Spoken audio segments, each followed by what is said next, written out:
Эрдэнэсийн агуун нууц.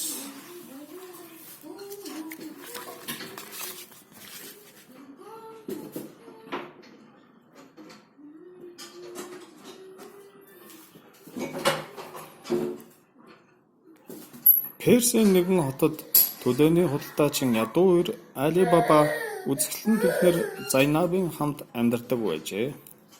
Нэгэн удаа ойд дээрэмчдийг харжээ. Тэдний ахлагч нь агуун үүдэнд ирээд "Сэм онгой" гэж шивнэж хэлжээ.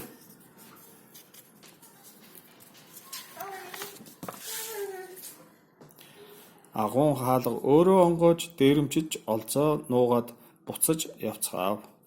Тэднийг явсны дараа Али Баба агуун үүдэнд очиж шидэд үгийг хэлтэл дотогш ороход бүдгхэн гэрэлд солонгорон байгаа алт эрдэнэс дүүрэн харагджээ. Эрдэнэсийг цүнхэндээ дүүргэн авч явлаа. Түүнийг гэртээ ирэхэд харамч баян ах нь алт эрдэнэс авчирсныг нь мэдчихжээ. Хаанаас ийм их баялаг олсныг уггүй шалгаасаар байгаад дээрэмчдийн агуун нууцыг мэдэж авчээ.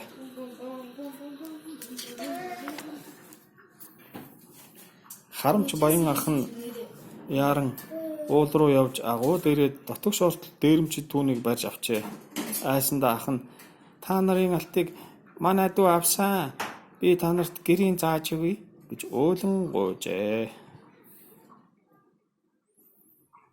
Дээрэмчид Али Бабагийн гэрийг мэдэж аваад үүдэн дээр нь тэмдэг тавиад шөнө ирэхээр явжээ. Үүнийг мэдсэн эхнэр нь бүх айлын хаалган дээр ижилхэн тэмдэг тавьчихжээ. Ингээд тэр шөнө дээрэмчид тэднийхийг олсонгүй. Өглөөн дээрэмчид гэрийг нь дахин мэдэж авчээ. Ингээд түүнийг нэг мөсөн устгахаа шийдэж гин. Дээрэмчдийн ахлагч "Би худалдаачин болъё. Тэгээд та нарыг торхонд нууж хот руу авч явъя" гэж хэлжээ. Дээрэмчдийн ахлагч Али Бабагийн дээрээд "Бид худалдаачид байна. Өнөө шөнө гэртээ хонуулаач" гэжээ. Али Баба "Мэдээжийн хэрэг тэгэлгүй яах вэ? Тавтаа морил" гэд гэртээ уржээ.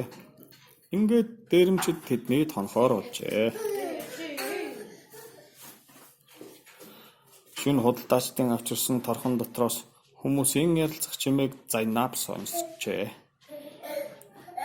Тэдний ярилцахыг сонсоод тэнд дээрэмчид нуугдаж байгааг мэдэж Али Бабад бүгдийг хэлжээ. Тэрээр найзууддаа хэлж тусламж хүсжээ. Тэд ирээд "Та нарын торхон дотор юу байгаа юм?" гэж худалдаачнаас асуув. Дээрэмчдийн ахлагчийг үг хэлж амжаагүй байтал нөхөд нь дээрэмчдийг барьж аваад харуулын зэрэгт хүргэж өгжээ. Ингээд Али Баба Зайнаб хоёр өн удаан жил сайхан амьдарчээ.